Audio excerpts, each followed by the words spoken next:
मोदी से पहले सत्ता था, मोदी के बाद सेवा है। मोदी से पहले परिवारवाद था, मोदी से बाद लोकतंत्र है। यानी कि युवा का राजनीति, भारतीय राजनीति से कटाव है। इनका कोई पॉलिटिकल बैकग्राउंड नहीं है। एक चाय वाला का बेटा प्रधानमंत्री बना है, ये अपने आप में सुन के ही भारतीय राजनीति में अभी महिला आरक्षण 14.44% है। कि नेता ऐसे होते हैं, नेता वैसे होते हैं, नेता बहुत करप्ट होते हैं, मतलब वो चुनाव जीतने के बाद किसी तरह का काम नहीं होता। दोस्तों, किसी भी समाज, किसी भी देश में जब बदलाव की बात आती है तो वहाँ के युवा अहम भूमिका योगदान उनका रहता है। और कहा भी गया है कि जब जब किसी क्रांतिकारी बदलाव या क्रांतिकारी परिवर्तन की आवश्यकता होती है तब युवा आगे बढ़ के सामने आते हैं और युवा शक्ति के बल पे बहुत बड़े से बड़ा कार्य भी हो जाता है आसानी से। नमस्कार, मेरा नाम है अभिषेक अरुण और इस वक्त आप सुन रहे हैं रेडियो मयूर 90.8 FM। सुने अपने दिल की आवाज़। और साथ ही साथ इस कार्यक्रम को आप सब देखते हैं हमारे सोशल मीडिया पेजेस पे भी, और छपरा पोस्ट उनमें से एक है।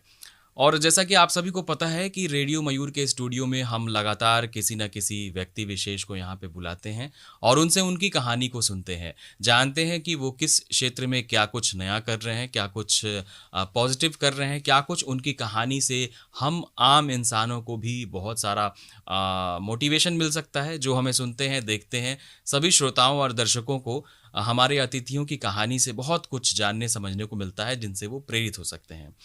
अभी कुछ दिनों से हमारे स्टूडियो में कुछ युवा साथी आते रहे हैं और आ भी रहे हैं लगातार, और कुछ समाज सेवा से जुड़े होते हैं, कुछ राजनीति से जुड़े होते हैं, कुछ व्यवसाय से जुड़े होते हैं। आज हम एक और युवा हमारे साथी को हमने यहाँ पे इनवाइट किया है, एक युवा चेहरा जो कि छपरा में भाजपा युवा मोर्चा में ज़िला संयोजक के पद पे हैं और ये काफ़ी अच्छा काम कर रहे हैं। इनका नाम है शुभम वर्मा। एक बार हमारे स्टूडियो में ये पहली बार आए हैं, तो एक बार बहुत बहुत स्वागत है। बहुत बहुत धन्यवाद भी आपका, जो आपने इतना कीमती वक्त निकाला। तो सबसे पहले तो शुभम, आपको मतलब वेलकम है हमारे स्टूडियो में कि आप आए और आपने अपनी बातें रखने की इच्छा जाहिर की। ये काफ़ी अच्छा लगता है कि जब हमारे साथ जो नए, हमारे छपरा के, हमारे आसपास के कम्युनिटी के जो नए लड़के हैं जो अच्छा करना चाह रहे हैं, सकारात्मकता की ओर बढ़ रहे हैं, चाहे कोई भी क्षेत्र हो, आप राजनीति और समाज सेवा में बढ़ रहे हैं तेज़ी से, तो अच्छा लगता है। कुछ ऐसे चेहरे जहाँ पे बदलाव की ज़्यादा ज़रूरत होती है, शक्ति की ज़रूरत होती है, वहाँ पे युवाओं का आगे आना बहुत ज़रूरी होता है। शुभम, आपसे शुरुआत करते हैं। बैकग्राउंड थोड़ा बहुत बता दें कि क्या कुछ बेसिक बैकग्राउंड है, कहाँ के रहने वाले आप हैं, फैमिली बैकग्राउंड क्या है, ये सब बता दें, फिर हम लोग बातें आगे करेंगे। देखिए, मेरा नाम हुआ शुभम वर्मा। अभी फ़िलहाल में हम भाजपा के जिला संयोजक हैं, युवा मोर्चा सारण के, और अलग अलग संगठन से भी जुड़े हुए हैं काफ़ी 2-3 सालों से। ऐसे फैमिली बैकग्राउंड पर आते हैं हम, तो मेरे पापा मेडिकल ऑफिसर है, मेडिकल कंपनी में। मम्मा मेरी हाउसवाइफ है। दादाजी मेरे इलेक्ट्रिसिटी बोर्ड में रहे हुए हैं। तो फैमिली कोई, हम लोग बहुत हाई फाई फैमिली से बिलोंग नहीं करते हैं, बहुत नॉर्मल फैमिली है हमारी। ये कहते हैं ना एवरेज फैमिली, उस फैमिली से बिलोंग करते हैं। स्टार्टिंग ऐसे ही रहा था, बहुत नॉर्मल स्टार्ट हुआ था। हम लोग थोड़ा सा आपकी एजुकेशन के बारे में पूछ लेते हैं कि पढ़ाई लिखाई का बैकग्राउंड क्या है, वो एक बार बता दीजिए हमारे। अभी तो मेरा ग्रेजुएशन कंप्लीट हुआ है और अभी मैं लॉ कर रहा हूँ हाजीपुर से। फर्स्ट ईयर है लॉ का, और इसी चीज़ में मुझे आगे बढ़ना है अपने पॉलिटिक्स के साथ। तो राजनीति में कैसे रुचि कैसे हुई? राजनीति में देखिए, आपको मैं बताना चाहूँगा कि बचपन में मैं अपने घर वालों से सुनता था कि नेता ऐसे होते हैं, नेता वैसे होते हैं, नेता बहुत करप्ट होते हैं, मतलब वो चुनाव जीतने के बाद किसी तरह का काम नहीं होता है। जैसे कि मेरे दादाजी भी बताया करते थे कि बिहार में पहले किसका राज चल रहा था, कैसा काम हो रहा था, ठीक है। तो इन सभी चीज़ों से कहीं ना कहीं देखने को मिला कि जब तक युवा आगे नहीं आएंगे इस चीज़ में, तब तक काम कैसे होगा। हम जब तक हम नहीं आ रहे हैं तभी तो वो लोग सदन में बैठे हैं। अगर हम आएंगे तभी कुछ अच्छा होगा, तभी कुछ अच्छा काम होगा। अच्छे विजन के साथ नया विजन भी तो ज़रूरी है। तो यही सब चीज़ कहीं ना कहीं हमको ये आगे ले आया है इस चीज़ में। इस फील्ड का ABCD आपने किससे सीखा? मतलब ये आपके कोई ना कोई पॉलिटिकल गुरु तो होंगे जो आपके राह को दिखाते होंगे कि हाँ। देखिए, इसमें तो हम मेंशन करना चाहेंगे मेरे जो बड़े भाई हैं और अभिभावक हैं हमारे राहुल सिंह, जिनका घर हुआ यहाँ गांधी चौक और ऐसे ही इनका गांव हुआ रायपुरा अमनौर। तो इन्होंने काफ़ी राजनीति में ऐसे कहें तो काफ़ी इन्होंने मदद किया है, आगे का रास्ता दिखाया है, कभी भी किसी गलत रास्ते पे जाने नहीं दिया है और हमेशा एज अ गार्जियन आगे का रास्ता दिखाए हैं, सही चीज़ पे चलने का निर्देश दिए हैं और उनका तो काफ़ी रोल रहा है मेरे पॉलिटिकल लाइफ में अभी तक कि और उन्होंने। वो किस पार्टी से हैं अभी? वो अभी हैं रालोजत से, उपेंद्र कुशवाहा की जो पार्टी है राष्ट्रीय लोक जनता दल, उसके हैं वो। उन्होंने विधानसभा चुनाव भी लड़ा था 2020 में अमनौर विधानसभा से। तो इतनी सारी पार्टियां जब हैं तो भाजपा ही क्यों? आपने भाजपा को क्यों चुना? देखिए, आपको क्यों लगा कि हाँ मेरे लिए भाजपा सही है? भाजपा, देखिए मैंने बहुत सी पार्टियां देखी हैं, तो भाजपा उन सभी पार्टियों से बहुत अलग है। भाजपा में एक आम कार्यकर्ता भी आगे आ सकता है, वो किसी भी विधानसभा को चला सकता है एज अ प्रतिनिधि, वो राज्य को भी चला सकता है। अभी आप देख सकते हैं मध्य प्रदेश में जो चुनाव हुआ है, राजस्थान में जो चुनाव हुआ है विधानसभा का, उसमें जो भी अभी सीएम बने हैं, उस राज्य के जो भी अभी मुख्यमंत्री बने हैं, उनका कोई बैकग्राउंड, कोई खास बैकग्राउंड नहीं था। उनकी भी राजनीति शुरुआत छात्र राजनीति से ही थी। वो किसी भी परिवार से बिलोंग नहीं करते हैं, कोई भी पॉलिटिकल उनका बैकग्राउंड नहीं था। एक आम कार्यकर्ता को, इवन आप राजस्थान में देखिए कि भजन लाल शर्मा जो हैं हमारे मुख्यमंत्री राजस्थान के, वो पहली बार विधानसभा में बैठे, पहली बार चुन के आए हैं और उनको भाजपा ने वहाँ का मुख्यमंत्री बनाया। तो ये कहीं ना कहीं भाजपा के जो युवा नेता हैं, युवा कार्यकर्ता हैं, उनके लिए बहुत, मतलब कह सकते हैं ना कि आपको इस चीज़ से बहुत आगे जाने का कहीं ना कहीं आपको दिखेगा कि हाँ सोर्स है यहाँ आगे जाने का, ठीक है, यहाँ आप आगे बढ़ सकते हैं, एक नया ऊर्जा का संचार होगा। तो यही सब कारण है। ये किसी परिवारवाद की पार्टी नहीं है, जैसे आप कांग्रेस को देख सकते हैं, उनके बीच रहता, परिवार में ही रहेगा उनका जो भी पोस्ट रहेगा, बड़ी बड़ी जो भी पोस्ट रहेंगी कांग्रेस में परिवार में ही रहेगा। यानी कि आपके कहने का मतलब है कि आप जिस पार्टी से जुड़े हैं वो युवाओं को मौका देती है। बिल्कुल। ऐसा कई बार सुनने में ये भी आता है कि कई सारे युवा कई बार कई सालों तक काम करते हैं लेकिन उन्हें कोई मौका नहीं मिल पाता है और उन्हें लगता है कि मुझे सिर्फ यूज़ किया गया है पार्टी के कार्यों के लिए। इस पे आपका क्या कहना है? देखिए, अब ये तो आप किस तरह से अपने आप को प्रोजेक्ट कर रहे हैं सामने में, उस पर भी डिपेंड करता है। और ये चीज़ कहीं ना कहीं मैंने भी फील किया है इस चीज़ को। आपको मैं एक आंकड़ा बताना चाहूँगा जो कि अभी बहुत कम ही लोगों ने देखा होगा, सुना होगा। भारतीय राजनीति में अभी महिला आरक्षण 14.44% है दिसंबर 2021 पीआईपी के डाटा से। तो और युवा का जो आबादी है 25 से 40 वर्ष के युवा का जो आबादी है 70% आबादी है। और तो इसमें युवा को किसी भी तरह का कोई आरक्षण नहीं है। मतलब देश के जो युवा है, देश के जो ज़्यादा पॉपुलेशन वाले युवा हैं, ठीक है, उनको उतना वहाँ तक वो पहुँच नहीं पा रहे हैं। तो अगर इस बेसिस पे हम लोग राजनीति में आते हैं तो हम लोग को राजनीति का जब भी हम लोग दरवाज़ा खटखटाएंगे, हम जैसे युवा, तो हम लोग को महत्वाकांक्षी करके हम लोग को साइड लाइन कर दिया जाता है। तो इस चीज़ पे मैं युवा से भी कहना चाहूँगा कि आप हमारे देश के, राज्य के भविष्य गढ़ने वाले भूत हैं, प्रेजेंट हैं, पास्ट हैं, फ्यूचर हैं। तो अगर अपने राज्य के लिए, अपने देश के लिए, ठीक है, अपने राज्य के लिए, अपने देश के लिए आगे आके काम करना अगर महत्वाकांक्षा है तो ये महत्वाकांक्षा गलत है? तो आपको अपनी पार्टी के जो भी ऊपर के बड़े नेता लोग हैं, बड़े चेहरा हैं, उनसे कैसा सपोर्ट मिलते रहता है? सपोर्ट तो काफ़ी लोगों से बहुत अच्छा है। ऐसा कभी मुझे फील नहीं हुआ क्योंकि मैंने स्टार्टिंग से जो काम किया है बहुत अच्छे से, छोटे पैमाने पे ही काम किया है, लेकिन जो भी काम किया मैंने बहुत अच्छे से काम किया है। युवा नेता के रूप में जो करना चाहिए, अब आपको मैं बताना चाहूँगा क्या जिम्मेदारियां होती हैं इसमें? जैसे आप युवा मोर्चा के जिला संयोजक हैं, तो इसमें आपका काम क्या है? युवा मोर्चा के जिला संयोजक हैं। अभी तो हमारा है कि जिला में जितने हमारे युवा हैं उन सबको बीजेपी के उपलब्धियों के बारे में बताना।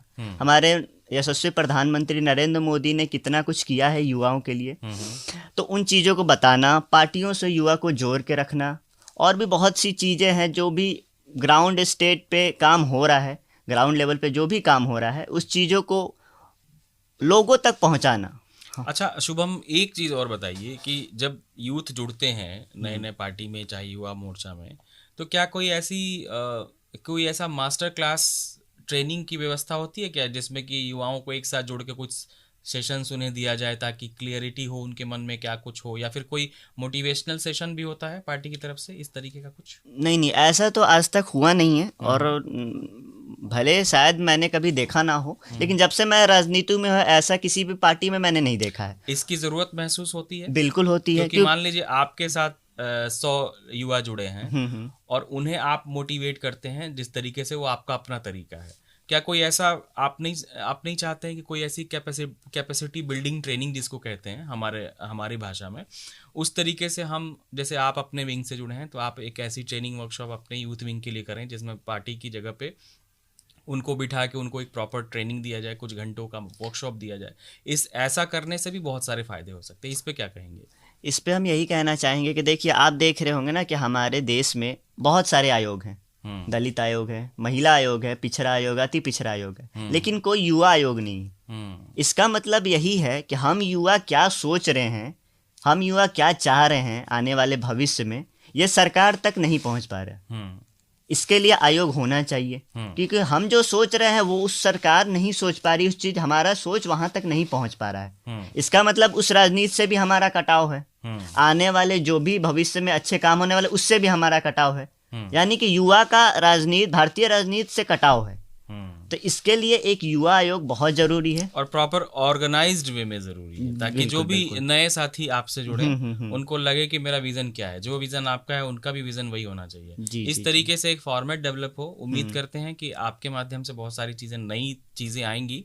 और जैसे कोई भी आपकी उम्र में अगर कोई आगे बढ़ता है, वो भी खास करके पॉलिटिक्स में, तो फैमिली सपोर्ट भी एक बड़ा अहम योगदान प्ले करता है। बिल्कुल। क्योंकि कई बार ऐसा होता है कि जिस परिदृश्य से हम लोग आते हैं, छपरा और ऐसे छोटे कम्युनिटी से, तो इसमें क्या होता है कि या तो आप पढ़ाई करिए, चाहे आप जो भी करना है करिए, लेकिन राजनीति से दूर रहिए। तो इसमें फैमिली सपोर्ट कैसा रहता है? देखिए, शुरुआत में देखिए कोई भी पेरेंट्स नहीं चाहेगा कि मेरा बेटा राजनीति में जाए, और ऐसा मेरे साथ भी हुआ है। तो ऑनेस्टली बोलूँ मैं, तो स्टार्टिंग में तो बहुत मुझे स्ट्रगल करना पड़ा है, बहुत एज मतलब फैमिली तो सपोर्ट रहा है, बट स्टार्टिंग में बहुत स्ट्रगल रहा है। उसके बाद उन चीज़ों को देखते हुए फैमिली ने भी देखा कि हाँ, अच्छा काम कर रहा है, कहीं गलत ट्रैक पे नहीं है, जो कर रहा है समाज के लिए कर रहा है, युवा के लिए कर रहा है। तो इस चीज़ से बहुत इम्पैक्ट पड़ा मेरे सर्कल में भी, मेरे फैमिली पे भी। तो आज के समय में मैं बोलूँ तो काफ़ी अच्छा सपोर्ट है मेरी फैमिली से मुझे, हर तरह से। जैसे मैं बोलूँ, बहुत अच्छा सपोर्ट है। ऐसा नहीं है कि मैं बहुत बड़े फैमिली से बिलोंग करता हूँ, ठीक है, नॉर्मल क्लास फैमिली से हूँ, लेकिन मेरे जो मम्मी पापा हैं बहुत अच्छे से मुझे सपोर्ट कर रहे हैं। मेरा बड़ा भाई है, जिस तरह से हो सके उस तरह से मुझे सपोर्ट बहुत अच्छा मिल रहा है। जैसे आपकी उम्र में जो भी आपके दोस्त साथी होंगे, वो या तो पढ़ाई कर रहे होंगे कहीं, या कहीं जॉब में होंगे, कुछ कमाई दमाई कर रहे होंगे। तो इस ऐसे सिचुएशन में आपका कभी कुछ ऐसा लगता है कि भाई मेरा लाइफ स्टाइल कैसे चलेगा, या फिर कैसा होता? पार्टी की तरफ से कुछ फाइनेंशियल सपोर्ट मिलता है इस तरीके का? नहीं, पार्टी की तरफ से कोई फाइनेंशियल सपोर्ट नहीं है। और ये बात आपने सही पूछा है। ऐसा तो मैं भी कभी कभी सोचता हूँ कि आगे का फ्यूचर क्या होगा, क्या नहीं होगा। जब ऐसा चीज़ सोचने लगते हैं तो बहुत सी चीज़ें दिमाग में आ जाती है कि कैसे आगे क्या करेंगे, फ्यूचर है या नहीं है, या फिर अगर वैसा कुछ हुआ तो ये मेरा डिसीजन था। फैमिली वालों ने मुझे बोला था कि आप गवर्नमेंट जॉब के लिए प्रिपरेशन करो, या फिर आपको जो करना है करो, बट पॉलिटिक्स नहीं। लेकिन मेरा डिसीजन पॉलिटिक्स स्टार्टिंग से रहा है, तो इस चीज़ पे भी सपोर्ट मिला। तो जब ये सब चीज़ सोचने बैठूं तो बहुत सी चीज़ें आने लगती हैं दिमाग में कि कैसे होगा, क्या होगा। बट एक होता है ना कि मतलब आपका अगर डेस्टिनी वहाँ तक है तो फिर आपको कोई रोक नहीं सकता है। तो कहीं ना कहीं मैंने ये देखा है कि डेस्टिनी वहाँ है, मेरा फ्यूचर है, मैं कुछ अच्छा कर सकता हूँ, मेरा फ्यूचर है वहाँ तक। क्योंकि मैंने स्टार्टिंग से, मैं पढ़ाई में बहुत अच्छा स्टूडेंट रहा हूँ। मैंने एयरफोर्स भी क्रैक करा है, ठीक है, मैंने बीएसएफ भी क्रैक करा है। तो कहीं ना कहीं मैंने देखा है इस चीज़ को कि मैं गवर्नमेंट जॉब की तरफ जाकर भी मैं पॉलिटिक्स में आया हूँ। तो इससे दिखता है ना कि आपका डेस्टिनी है वहाँ है, आपका फ्यूचर है, तभी आप इधर बार बार इधर आ रहे हैं। पसंदीदा नेता कौन से हैं जिनको आपने पहली बार देखा और आपको लगा कि यार मुझे यही बनना है? भारतीय राजनीति में तो पसंदीदा नेता तो मेरे लिए तो हमारे प्रधानमंत्री नरेंद्र मोदी हैं। क्योंकि सबसे बेस्ट चीज़ मुझे ये लगता है कि वो किसी उनका कोई पॉलिटिकल बैकग्राउंड नहीं है। एक चाय वाला का बेटा प्रधानमंत्री बना है, ये अपने आप में सुन के ही मतलब बहुत प्राउडली फील होता है कि जब वो वहाँ से यहाँ तक आ सकते हैं तो हम क्यों नहीं आ सकते हैं। जब वो स्ट्रगल तो सबके लाइफ में, आपके भी लाइफ में, मेरे भी लाइफ में, सब लोग कहीं ना कहीं स्ट्रगल करके ही आगे आ सकते हैं। अब हम लोग कोई परिवारवाद से तो बिलोंग करते नहीं हैं कि हम लोग को के पिताजी या फिर हमारे परिवार में कोई मुख्यमंत्री थे या फिर कोई प्रधानमंत्री थे कि हमको वो परोसा मिल जाएगा। हमने बनाया है, वो चीज़ कमाया है। यानी कि आपने मोदी जी को देखा और आपको लगा कि मुझे यही बनना है, बिल्कुल बिल्कुल इनके जैसा बनना, अगर बन गया तो मेरी किस्मत।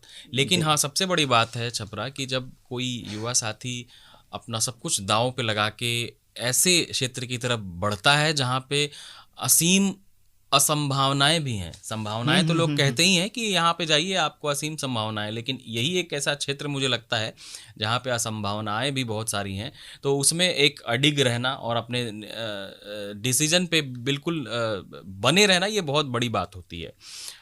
आपके उम्र के जो भी साथी आपसे जुड़ते हैं तो उनको आप कैसे बांधे रखते हैं? मोटिवेशन एक बहुत बड़ा चीज़ होता है और आजकल के दौर में एक बहुत पुरानी कहावत है कि money is the only motivation for everything. तो कहा गया है कि सबसे बड़ा मोटिवेशन दुनिया में पैसा है। तो अक्सर युवाओं के साथ ऐसी स्थिति बनती है जब उनके साथ बेरोजगारी की स्थिति होती है, तब आप कैसे उन्हें बांधे रखते हैं अपने साथ और क्या क्या बताते हैं कि किन किन बातों का ध्यान रखना चाहिए हमारे इस क्षेत्र में? देखिए, ये कहीं ना कहीं तो स्टार्टिंग से, जब से मैं राजनीति में हूँ तो काफ़ी युवा मुझसे जुड़े हुए हैं और जो युवा स्टार्टिंग में जुड़े हैं वो युवा आज भी हैं मेरे साथ। ऐसा नहीं कि किसी ने छोड़ के कोई दोस्ती मेरी ख़राब हुई है।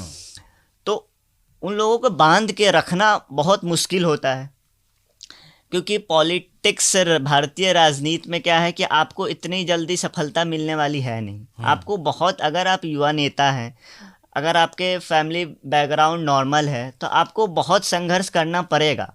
तो इस कारण कहीं ना कहीं बहुत समस्या हुआ है मुझे कि उन लोगों को बांध के रखना, उन लोगों को कैसे आगे बढ़ना है, नए नए चीज़ बताना कि सरकार हमारे लिए क्या कर रही है, सरकार आने वाले टाइम में हमारे लिए क्या करेंगी, विजन को बताना। तो कहीं ना कहीं बहुत बड़ा मुद्दा है, उनको रोक के रखना। सोशल मीडिया का जो इम्पोर्टेंस हम लोग आजकल देख रहे हैं, जैसे आपकी उम्र के जितने भी युवा लड़के लड़कियां हैं, आजकल सोशल मीडिया पे रील्स बना के और क्रिएटर बन के धूम मचा रहे हैं और लाखों फॉलोअर्स और बाकी चीज़ें, सब्सक्राइबर गेन कर रहे हैं।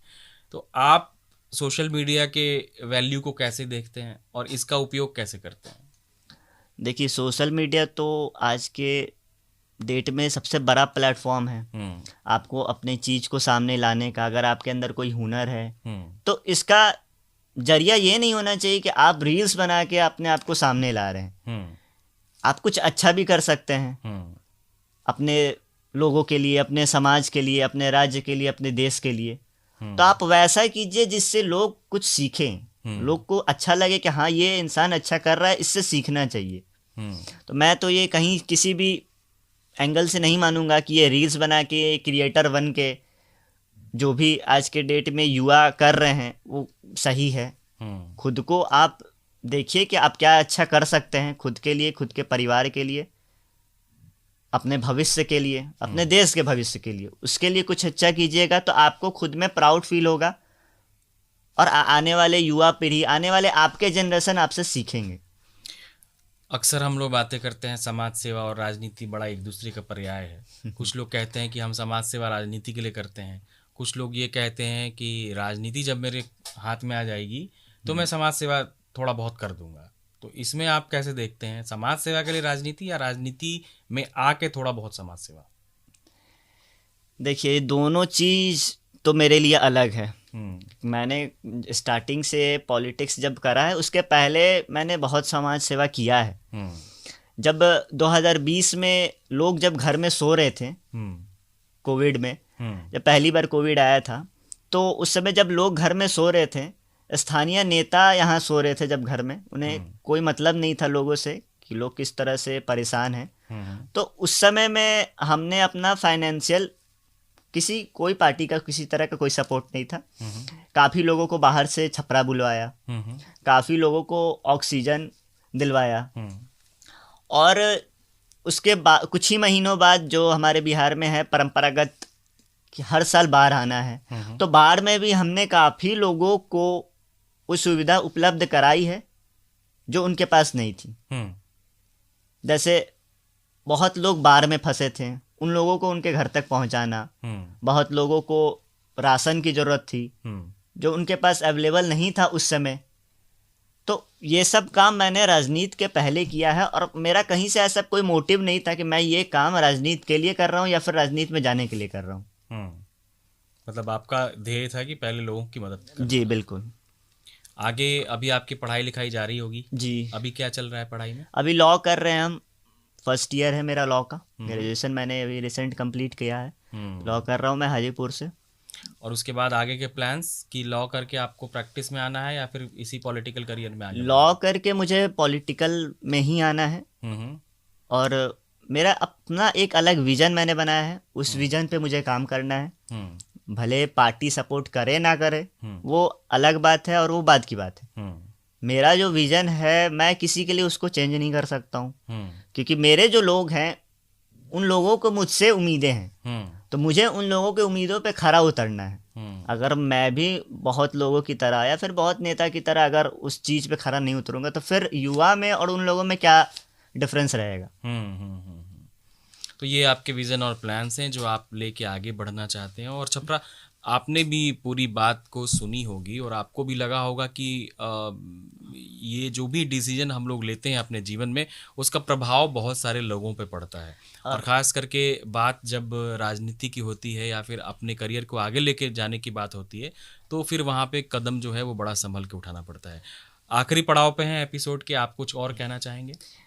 एक चीज़ मैं कहना चाहूँगा कि देखिए देश बदल रहा है और हमारा युवा भी जो है वो बदल रहे हैं, देख के कि देश कितना आगे बढ़ रहा है। ठीक है, इस पे मैंने 2 लाइन लिखा है, मैं आपके सामने शेयर करना चाहूँगा। क्या बात है, आप लिखते भी हैं? जी बिल्कुल। चलिए, इनके अंदर राइटर भी है मौजूद तो सुना दीजिए। देखिए लिखा है मैंने कि देश बदल रहा है और मोदी से पहले क्या था, मोदी के बाद क्या है। मोदी से पहले सत्ता था, मोदी के बाद सेवा है। मोदी से पहले परिवारवाद था, मोदी से बाद लोकतंत्र है। मोदी से पहले आतंक था, मोदी के बाद शांति है। मोदी से पहले समस्या थी, मोदी के बाद सेवा है। मोदी से पहले तंबू था, मोदी के बाद भव्य राम मंदिर है। क्या बात। मोदी से पहले भय था, मोदी से के बाद धैर्य है। मोदी से पहले निराशा थी, मोदी के बाद आशा है। मोदी से पहले अपराध था, मोदी के बाद सुरक्षा है। तो ये ऐसी बहुत सारी चीज़ें हैं जो मैं जब अकेले बैठता हूँ तो जो अच्छा काम हो रहा है इस देश में पिछले 10 सालों में, उन सभी चीज़ों पे अगर आप नज़र डालें तो आपको लगेगा कि हाँ, अगर प्रधानमंत्री किसी देश का होना चाहिए तो ऐसा होना चाहिए। चलिए, आपके विज़न को सुना हमने और आपके बहुत सारे प्लान्स को भी हमने सुना, आपके कार्यों को भी जाना। आपके भविष्य के लिए बहुत बहुत बधाई। रेडियो मयूर के पूरे परिवार की तरफ से आपको शुभकामनाएं। आपको भी बहुत बहुत धन्यवाद। और आप आए स्टूडियो में, इसके लिए भी बहुत बहुत धन्यवाद। तो ये थे हमारे साथ शुभम वर्मा और काफ़ी एक्टिवली अपनी सेवा दे रहे हैं पार्टी में और ज़िला संयोजक हैं भाजपा युवा मोर्चा में और अभी उसी तरफ आगे बढ़ रहे हैं। तो आज हमने जो बातचीत सुनी, उम्मीद है आपको बहुत पसंद आई होगी। अगर पसंद आई होगी तो आप इस वीडियो को ज़्यादा से ज़्यादा शेयर करिए और इस पूरे एपिसोड को आप सुन सकते हैं रेडियो मयूर पे भी, और साथ ही इसका वीडियो वर्जन आप हमारे social media page Chhapra post पे भी देख सकते हैं। आज के लिए फ़िलहाल इतना ही। मिलते हैं अगले एपिसोड में किसी अन्य अतिथि के साथ किसी अन्य विषय के ऊपर बातें करने। तब तक के लिए मुझे यानी कि अभिषेक अरुण को और मेरी पूरी टीम को दीजिए इजाज़त। सुनते रहिए रेडियो मयूर 90.8 FM। सुने अपने दिल की आवाज़।